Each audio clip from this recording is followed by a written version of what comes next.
O meu nome é Letícia, meu nome indígena é Rendi Eubá, que significa luz dourada. Eu sou, eu venho de um processo de autoafirmação, me reconheço na etnia dos Paiaiás, que estão localizados ali no centro-oeste da Bahia. E aí a gente tem que tomar muito cuidado, por isso que quando eu li as questões aqui, eu pedi autorização para fazer uma reflexão. Porque senão a gente acaba reproduzindo, né, aquilo que a gente está lutando contra. E que tem como origem, né, são povos remanescentes dos povos quiriris, que eram os que estavam aqui, e são povos que foram chamados de tapuia na historiografia, né? Aquele que não era tupi era tapuia, né? Esse é o significado de ser tapuia. E esse povo paiaiá, ele está localizado na Caatinga, no sertão da Bahia. Justamente nesses locais onde, na historiografia, a gente é reconhecido como os bárbaros, que tiveram um enfrentamento contra os portugueses, né? E também foram aliados dos holandeses e outras comunidades e outros colonizadores que aportaram no Nordeste, né? Então eram reconhecidos como bárbaros. Atualmente eu não tenho contato diretamente com a comunidade indígena dos Paiaiás, porque eu venho de um processo migratório. Então eu nasci em São Paulo. Como o meu processo é um processo de autodeclaração, de autoafirmação, porque quando a minha mãe vem para cá, muito criança, ainda com 12 anos, ela deixa toda deixa para trás toda essa relação com a comunidade indígena. Então, quando ela era criança, ela já vinha perdendo os laços historicamente. Por quê? Meu tataravô foi pego no laço. Tem várias histórias dos povos brasileiros aqui que remete à questão do sequestro e à questão do estupro, né? Porque isso é uma ruptura. Quando a minha avó ela já nasce povo brasileiro, entendeu? Ela já não tem mais, né? Ela já é a segunda geração, porque o meu tataravô, meu bisavô e a minha avó. Então, esses laços da identidade ficaram na cosmologia, porque mesmo a pessoa não tendo nascido dentro da comunidade indígena, minha avó era benzedeira, curandeira, rezadeira, ela pegava os matos para poder fazer a cura, enfim, então assim, tinha no seu jeito de viver, na sua vivência, o modo de vida, os traços e os trejeitos. Então, como eu sou historiadora, né? Fiz licenciatura em História, sou professora e trabalho com a questão dos povos indígenas, né? E histórias e culturas indígenas, é minha especialização. Então, eu faço entrevista hoje com a minha tia, com a minha mãe, então eles vão me contando os jeitos que eles viviam, né? Se orientavam pela lua, iam pescar nas datas que podia ser pescado, enfim, tinham essas orientações que são orientações indígenas dos povos originários que você traz junto com você. Hoje ainda minha mãe se beneficia de chás, por exemplo. Primeiro ela vai lá para um chá de uma certa erva para depois ir para o alopata, né? Que é o remédio de farmácia, a não ser aqueles que, ou pela a idade avançada dela, ela tem que tomar, né, pressão alta e afins. Então eu não tive essa relação, né? Então não pude deixar, né? Então, o meu é o contrário. Eu vivi no mundo civilizado, achando que eu era brasileira, achando que eu era parda, né? Porque o projeto de apagamento histórico levou-nos a acreditar que a gente não tinha mais vínculos e laços com os indígenas da etnia dos Paiaiás, por exemplo, porque é uma proposta, né? Já desde da invasão, né? De assimilar esse indígena, de integrar esse indígena a um novo modelo de sociedade, que é esse modelo eurocentrizado que a gente conhece hoje, que a gente vive hoje, né? A gente vive eurocentrizado, né? A gente vive ainda dentro de um projeto de colonização, mas que devido ao avanço da civilidade, a gente não se enxerga enquanto inserido dentro desse processo. Aí o que você faz? Você quer pegar aquele que está fora e quer trazer ele para dentro, achando que isso é um benefício, desconstruindo toda a sabedoria, toda a logística de vida que essa pessoa vem há séculos carregando consigo mesmo, para poder adequar essa pessoa ao modelo atual.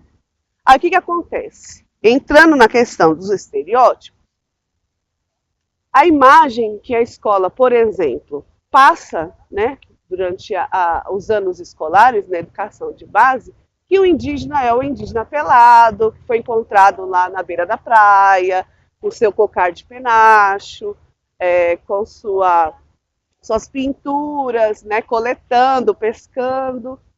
E aí a criança quer buscar isso no indígena quando ele encontra com um, né? Mas cadê? Você não está pelado? Você não está pintado? Cadê o seu cocar, né? Porque essa relação. O que tem que ser mudado? Tem que ser mudado porque a gente acompanhou, né? A gente foi obrigado a vestir roupa, a gente foi obrigado a se educar, a esquecer a língua, né? O meu povo mesmo não tem mais, não tem território, não tem língua, né? Tudo isso é uma tentativa de fazer um levante, né, da própria identidade, né?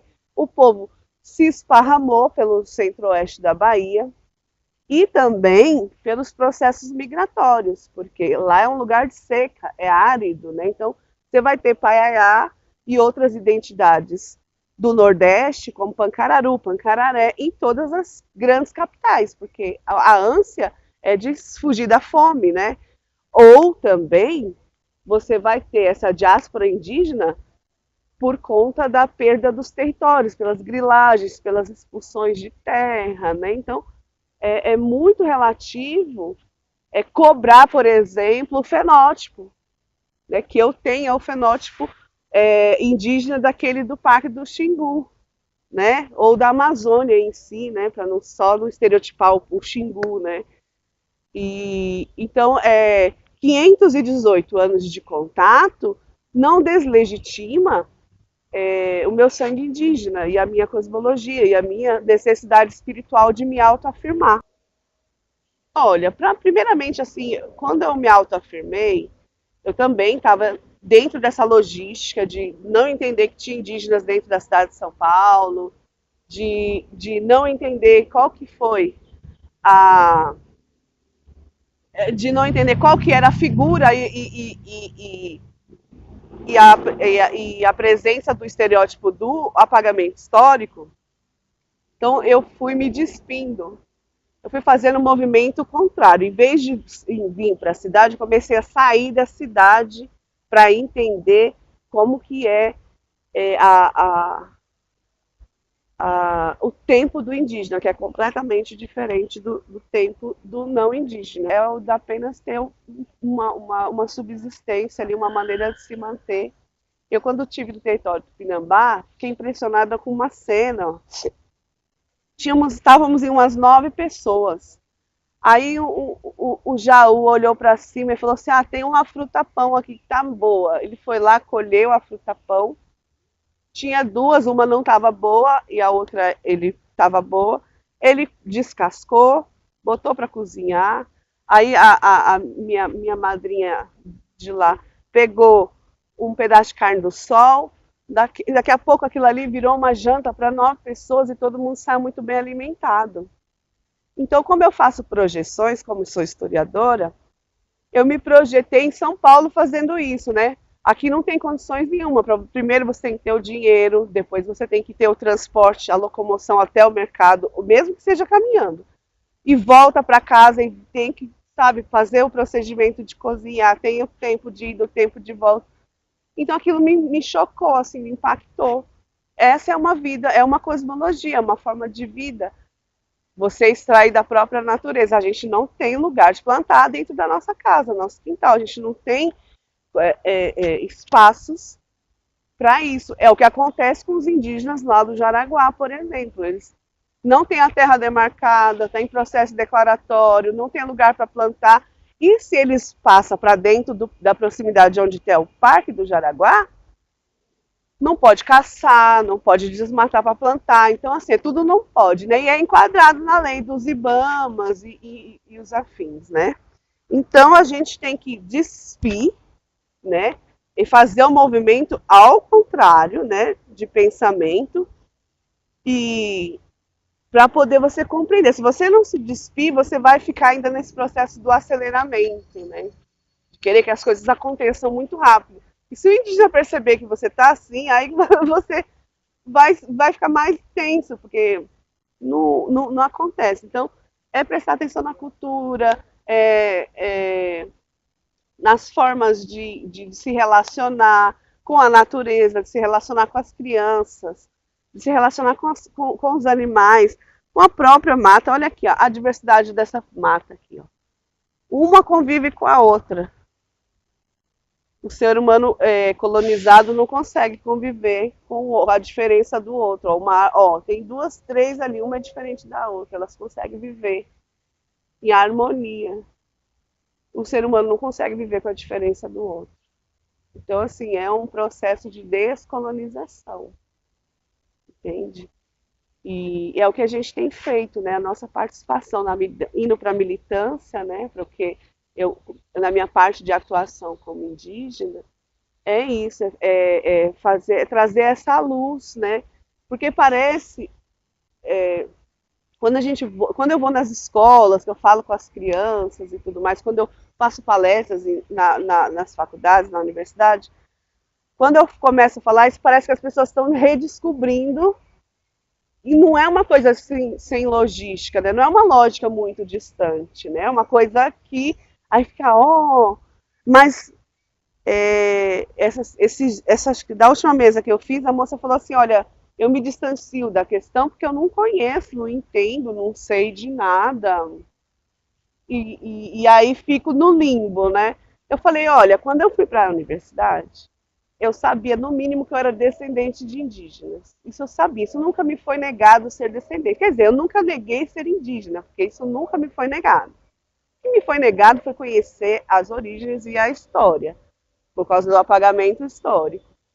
Eu falei, quando eu cheguei na universidade, que eu fui para a faculdade, eu sabia que algumas questões em trabalhos eu poderia levar para a questão indígena. Então, eu fui a única dentro do currículo que levava as questões dos trabalhos para a questão indígena. Então, quer dizer, se você já sabe que a população é negra, que a população é branca, que a população é indígena, eu não vejo uma justificativa de você dizer para mim assim, que não tem contato, que não sabe, que não sei o quê, e que por isso que te faz se distanciar da luta e da militância. Eu tive que ir atrás, fui atrás, conheci o movimento indígena em São Paulo, conheci o Caseangatu, e conheci o povo tupinambá e fui para lá também conhecer a luta deles e o território. Então, assim, eu já sabia que uma das minhas metas era adentrar dentro dessa questão que eu também me via afastada. E pelo contrário, aqui em São Paulo é o lugar que mais tem atividade de indígenas ou falando de indígenas, é só procurar, né?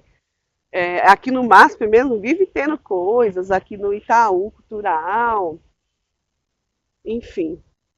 Então a militância é essa, é trazer essa luz que os indígenas estão inseridos dentro da sociedade, que não tem apenas esse modelo, né, de comunidade, de tecoá, de aldeia, que a todos os momentos a gente se depara com pessoas que no mínimo têm relações sanguíneas com os indígenas, mas não se reconhece por quê? Porque lá atrás, no passado, ser indígena ainda é sinônimo de ser bêbado, vagabundo, preguiçoso. Hoje em dia tem novos apelidos, ladrão de terra, vagabundo duas vezes por causa do nosso presidente, né, eleito. Eu, por exemplo, já trabalhei, tive que criar meus filhos e tal, mas na primeira oportunidade eu me piquei fora, porque não é o meu modelo de trabalhar, eu sou ativista, né, então eu tenho o ativismo como prioridade, né? A venda do artesanato, é uma coisa que me contempla. E aí isso não é visto como uma forma de trabalho, né? Então, eu acho que a sociedade precisa viralizar sei lá, é uma coisa, é uma doença, sabe? É uma doença, né? Se não é do jeito que é o modelo, não serve. Eu não sei qual que vai ser a cura, não, porque a gente viu agora nessas eleições, né, um modelo de tragédia, né, de pensamento crítico, né, e assim, embasado no senso comum. Não é um processo crítico com uma pesquisa, né? Eu estava conversando com uma pessoa da família e ele falando assim, o cara negão lá estava falando assim que cotas é humilhação, que tá chamando ele de burro. Eu falei, não, cara, eu tô dentro da universidade desde 2013, eu participo da discussão de cotas, não é isso. O cara que está pensando isso, ele não está buscando uma universidade, ele não sabe a dificuldade que é de um negro, de um indígena ter acesso. Você entendeu? Eu acho que eu vou ter que desligar meu celular. É o alarme. Senão ele vai atrapalhar.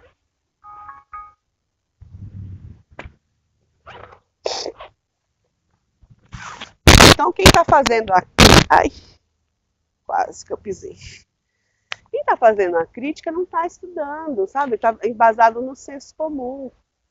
Tá embasado numa película assim muito superficial, né? Película rasga, né? Ela deteriora, né? Você tem que se aprofundar nas questões. Você tem que aí fala assim, é, é, esses indígenas são ignorantes. Tem tanto indígena estudando, fazendo curso, advogando, até antropólogo. Ontem mesmo estava com um rapaz do Chavante, ele falou assim, eu estou terminando antropologia porque eu quero entrar nesse processo de demarcação e mudar esse modelo de demarcar território, né? É, a gente mesmo estando formado para poder beneficiar a sua própria comunidade. Enfim,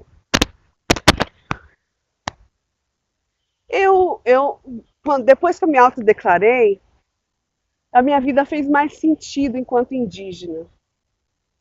Porque, assim, como o meu tempo não é esse tempo desse modelo, dessa correria aí, eu vim de ônibus, que eu vou viajar, tô de mala e tudo, para mim é uma tortura, assim, até quero agradecer vocês terem mudado o horário junto comigo, acordar cedo, para mim é eu durmo muito tarde, né, porque minha rotina é noturna, né, mas eu me compreendi melhor, psicologicamente, porque como eu não me adequava a esse modelo que eu era cobrada, né, por que você não arruma um emprego, porque você não faz isso, porque você não faz aquilo, e aí eu ficava meio desencaixada, assim, né? Aquela cobrança da família. Nossa, eu acordo todo dia às 5 horas da manhã, e você.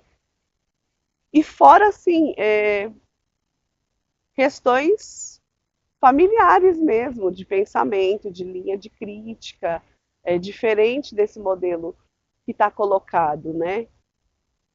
E depois que eu me encontrei enquanto indígena, até as pessoas pararam. Não, ela é indígena, ela já sabe, começaram a compreender. Minha mãe mesmo já. Não, deixa ela. É o jeito dela pensar, é o jeito dela fazer, é o ativismo, né? É a maneira que ela se encaixou na sociedade. Então eu me encaixei definitivamente dentro da construção dessa identidade. Eu me acalmei, eu trouxe paz no meu espírito, né? Eu consegui. Sabe aquela ânsia que as pessoas ficam buscando sua autoafirmação, sua identidade? Aí você vê, se insere no alcoolismo, vai para uso de drogas, ou até suicídio, né? Porque falta esse deslocamento de se compreender enquanto pessoa, e, enfim, eu consegui me encontrar e ter paz de espírito também, né? E fora que, assim, é não se entender enquanto pardo, né? É saber e conhecer as suas raízes, dissertar sobre elas, né? Poderia ter a raiz negra também, e ter o fenótipo negro e querer me afirmar indígena, entendeu? Porque aí é uma escolha nossa, a gente tem uma lei que é a OIT 169, que garante, né? Ela é de 89, o Brasil é signatário, ela garante que a gente possa fazer um processo de autoafirmação. tanto quanto indígena como outras etnias, né, e outras identidades, dentro de um processo solitário, né, dentro de um processo coletivo, né. Então, assim, a pessoa pode ter raízes indígenas e assumir a identidade negra, mas sem deixar de negar a outra, né? Eu acho que isso é muito interessante. E sobre a declaração, né, assim, né, os indígenas, assim, ó, me perguntaram assim, antes do resultado final da eleição, o que ia acontecer. Eu falei assim, olha, no meu ponto de vista, eu estou me preparando espiritualmente, porque resistir, a gente já resiste aí há 518 anos. Então, assim, vai ser só mais um que os indígenas vão ter que passar, né? Vai ter que resistir para existir, né? Então é isso. Agora a gente tem que ver quem vai estar do nosso lado, apoiando, né? Ampliando essa informação. Espero que vocês consigam ampliar muito essas informações para que as pessoas se conscientizem que eu estou indo para uma ação ambiental, que é o terceiro ano da chegada dos dejetos de Mariana, né, na foz do Rio Doce, lá em Espírito Santo, no Espírito Santo. Ó, para você ver como o mundo é conectado, né? Fortalecimento, né? De fortalecer a cultura, fortalecer as tradições, a reza, a cura e respeito, né? Principalmente pelo diferente. E é isso, gente. A gente tem que estar nu para poder absorver e receber. Na casa da Pete não tem torneira. Aí eu fiquei observando, né? Falei assim, aí eu falei, criei essa reflexão, né? A Pete não tem dinheiro para comprar uma torneira? Sim, ela tem. Agora ela quer uma torneira? Não, ela não quer uma torneira. Ela prefere ir lá para o rio, lá lavar a louça dela lá no riachinho, lá que tem lá do lado, na fonte. Ela prefere lavar a louça na bacia. Ela não quer uma torneira. Se ela quisesse uma torneira, ela ia ter uma torneira. Então aí você chega lá com a sua visão de que uma torneira tem um benefício para você, entendeu? Nossa, vamos aqui. Aí você começa a modificar aquilo que já está colocado. Então vamos fazer tudo o possível e o impossível para colocar uma torneira na casa dela. Você entendeu? Essa é a visão, que aí você desconstrói. Ela indo pro rio, ela leva as crianças, ela leva os cachorros, as crianças têm contato com a natureza, têm contato com a preservação, os cachorros brincam lá na beira, aí ela vai lá, encontra com a comadre, encontra com a vizinha, encontra com a tia, troca saberes, você entendeu? E assim, uma pergunta que eu acabo até fazendo, há quanto tempo vocês lavaram a louça junto com a sua mãe? Ou junto com seu pai? Você não exercita isso, aí você não troca saberes, não troca palavras, você não troca carinho, obriga, você entendeu? Porque é do ser humano, a troca é que a troca é quem evidencia, né, a nossa existência, né? E acho que é essa a mensagem que eu quero deixar para vocês.